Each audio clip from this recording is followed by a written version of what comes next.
এরপরে মেয়েটি কোনো রকম ভাবে একটি গাছের মধ্যে রাতটা পার করলো এবং তারপরে তার ক্ষুধার জ্বালায় তার পেটটা একদম পিঠের সাথে লেগে গেছিল।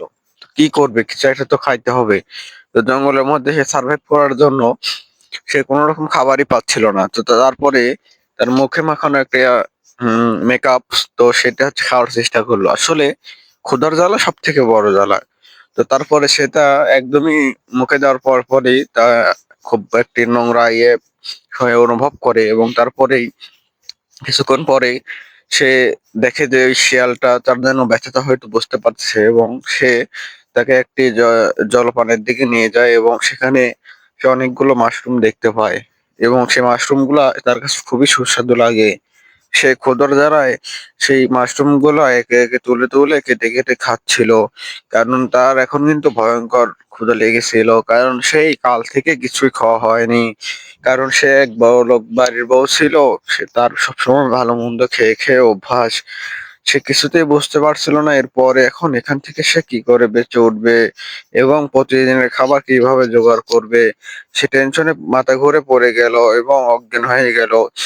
এভাবেই বেশ কিছু সময় চলে গেল। মেয়েটি আসলে এবং তার কিছুক্ষণ পরে মেয়েটির জ্ঞান ফিরল। মেয়েটি খুবই যন্ত্রণার মধ্যে ছিল এবং তারপরেও সামনের দিকে হাঁটা শুরু করলো। তো সে দূর থেকে দেখতে পেল সামনে এক জায়গায় আগুনের ধোঁয়া।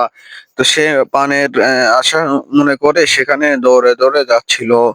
তো কিছু দূর যাওয়ার পরে সে আসলে কাঙ্ক্ষিত জায়গাতে পৌঁছে গেল। আসলে তারপরে যায় দেখে ওইখানে কোনোভাবে একটি অগ্নিকাণ্ড হচ্ছিল এবং আগুনের জন্যই সেখানে ধোঁয়া দেখা যাচ্ছিল।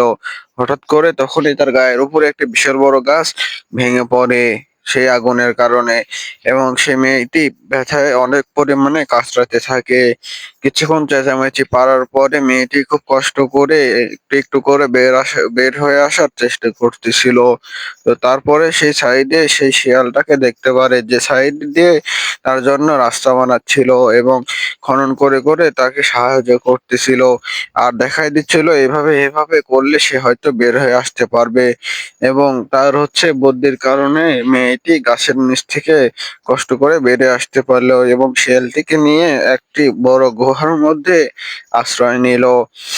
তো বন্ধুরা, আজকের গল্পটা এই পর্যন্ত ছিল। আশা করছি সবারই ভালো লেগেছে। সবার ভালো লাগলে অবশ্যই এই চ্যানেলটিকে ফলো দিয়ে রাখবেন, কারণ সামনে এরকম গুরুত্বপূর্ণ ভিডিও আরো আসতে চলেছে। তো সবাইকে